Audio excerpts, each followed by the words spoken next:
Hei, hei. Vivian her fra Vivis webkurser. Jeg skal prate litt i dag om forskjellige typer av HTV.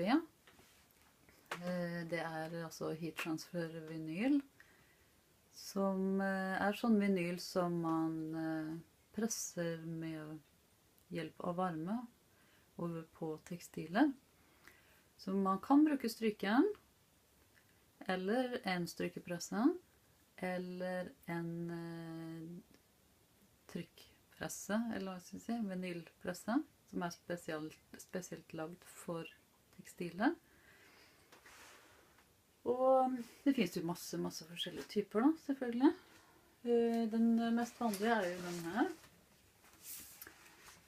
som er ganske tynn, og pleier å være liksidig, altså samme farge på begge sider. Den her kan man bruke til stort sett alt. Både klær og gardiner og duker og puter og alt vi kan tenke seg i tekstil. Og den kan være litt vanskelig å se litt sånn med en gang, hva som er opp og hva som er ned, men det skal jeg vise deg senere, hvordan man ser forskjell på det. Det finnes jo masse forskjellige farger, nesten alle tenkbare farger.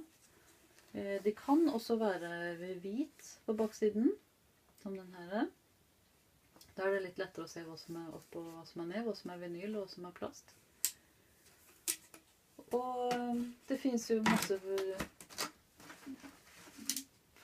spesielle, altså litt spesialvinyler, som den her.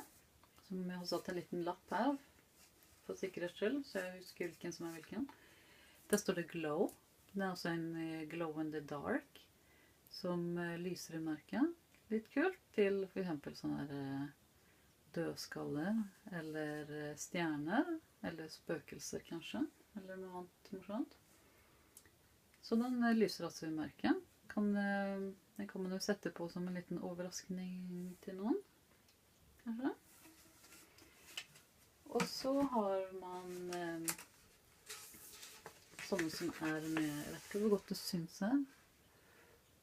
Dette her er som skinn.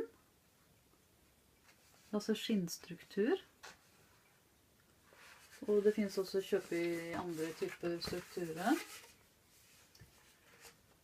Og jeg skal se om jeg hadde den her. Den andre lille biten. Ja. Okay.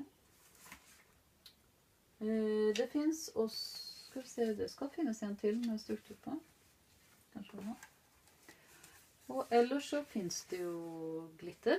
Den her er nesten litt perlemor. Den ser kanskje helt hvit ut her nå, men den er sånn perlemor-skimrende.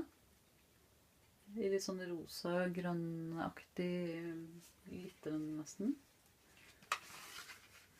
Og sånne kan man også få kjøpt i for eksempel sølv og gull og forskjellige sånne litt skimrende farger.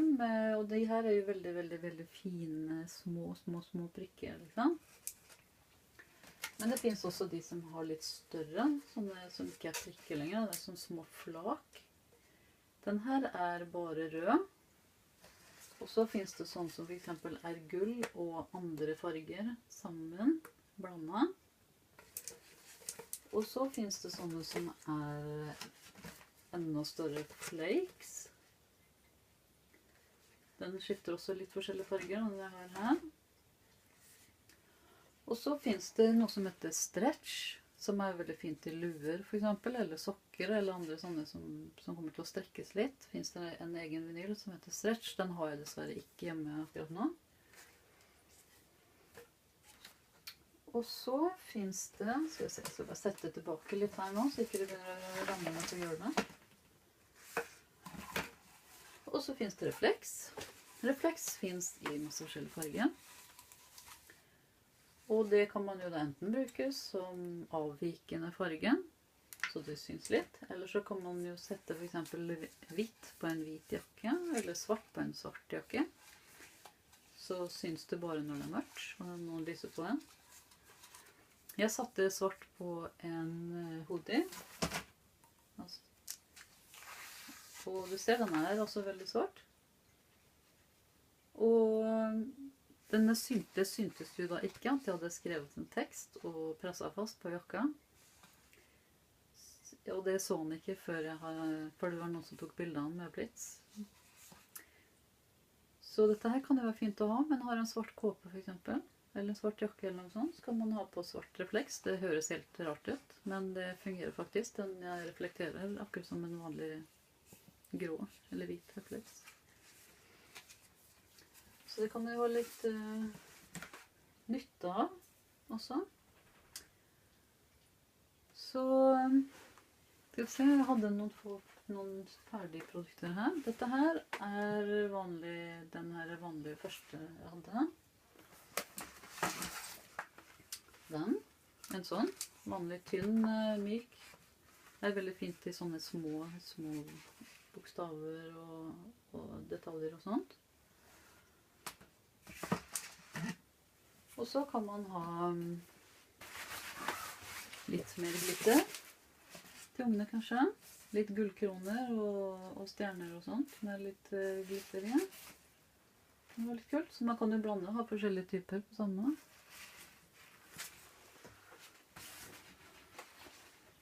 Så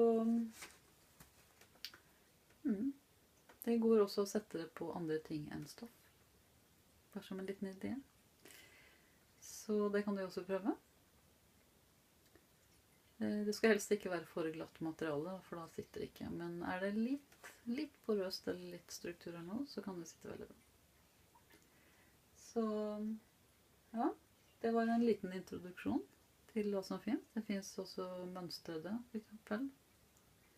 Og sånt. Så let litt på internett, for du ser, det finnes hundrevis, tusenvis av forskjellige typer, og farger og mønstre og sånt.